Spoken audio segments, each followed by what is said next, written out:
Mereka selalunya akan mencari gadis perawan untuk dijadikan korban. Tapi, hanya bagian kepala saja yang akan digunakan. Assalamualaikum. Hai semua, nama saya Benny. Terima kasih Anda sudah menonton video ini. Di episode kali ini, saya akan berkongsi dengan Anda satu kisah seram dari negeri Sarawak. Teruskan bersama saya. Pernahkah Anda mendengar mengenai kisah hantu Janit? Terdapat banyak versi mengenai hantu ini, sehingga ia dijadikan salah satu cerita sensasi di bumi Kenyalang, terutamanya bagi penduduk di Bandar Kuching. Kisah ini dimulai pada era 70 hingga 80-an yang menceritakan tentang seorang jururawat muda berbangsa Cina yang bekerja di Hospital Umum Sarawak yang bernama Janit. Dipercayai dia telah diculik di penghujung tahun era 60-an. Kejadian itu terjadi, Janit dikatakan baru saja selesai bertugas dan dalam perjalanan pulang pada waktu malam. Pada masa itu, kes penculikan kerap berlaku di Kuching dan ramai orang percaya ia adalah disebabkan ritual korban semah. Mengikut kepercayaan masyarakat dulu-dulu, ritual ini dilakukan apabila ada sesuatu pembangunan dan juga pembinaan sedang dijalankan. Dan ritual korban semah bertujuan untuk mengelak daripada diganggu penunggu-penunggu di kawasan tersebut. Ketika itu, kehilangan Janit dikaitkan dengan proyek pembinaan jembatan Satok. Pembinaan jembatan itu terkendala akibat gangguan makhluk halus. Dan pada ketika itulah mereka yang terlibat dengan pembinaan tersebut mulai mencari mangsanya.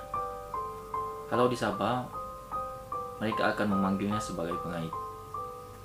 Mereka selalunya akan mencari gadis perawan untuk dijadikan korban. Tapi, hanya bagian kepala saja yang akan digunakan. Dan, kepala tersebut akan ditanam di dalam binaan seperti tiang-tiang konkrit. Mayat Janit ditemui tidak lama selepas itu dengan keadaan yang agak mengerikan. Dengan badan tanpa berkepala. Orang tua Janit yang sangat sedih dengan kematian Janit telah mengkebumikan anak mereka dengan pakaian berwarna merah. Kaum Cina percaya jika seseorang itu dikebumikan dengan pakaian serba merah, roh si mati akan kembali untuk membalas dendam. Selepas kejadian itu, bermulalah kisah hantu Janit yang mengganggu orang ramai. Banyak yang mengatakan bahwa wanita berpakaian warna merah, berkasut merah, dan membawa payung warna merah sering terlihat pada waktu malam berjalan seorang diri, terutamanya di kawasan Kampung Kudai dan Bintagur yang berhampiran dengan jembatan Satok. Hantu Janit juga dikatakan kerap menahan kereta untuk ditumpangkan ke suatu kawasan, dan setelah tiba di kawasan yang dimaksudkan, wanita berpakaian serba merah tersebut akan hilang dengan serta-merta, kemudian meninggalkan bau yang sangat busuk. Selain itu, hantu Janit juga gemar menahan kendaraan yang hanya dipandu oleh kaum lelaki dan akan mengajak mereka pergi menonton wayang. Dipahamkan, Janit semasa hidupnya menonton wayang adalah hobinya. Ada juga yang mengatakan hantu Janit sering terlihat berlegar-legar di kawasan Hospital Umum Sarawak.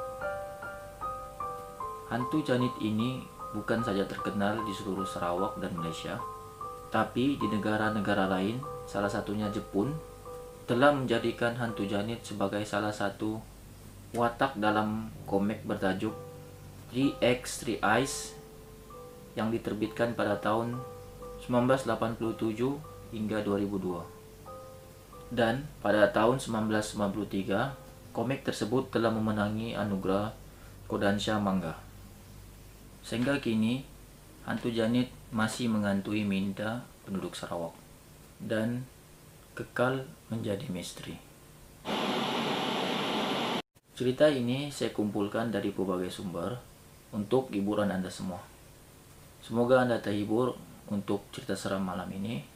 Like jika Anda suka video ini, share dan komen, dan yang paling penting subscribe, tekan tombol loncengnya agar Anda tidak ketinggalan video yang terbaru daripada channel ini. Sehingga kita berjumpa lagi untuk episode yang seterusnya. Selamat malam dan assalamualaikum.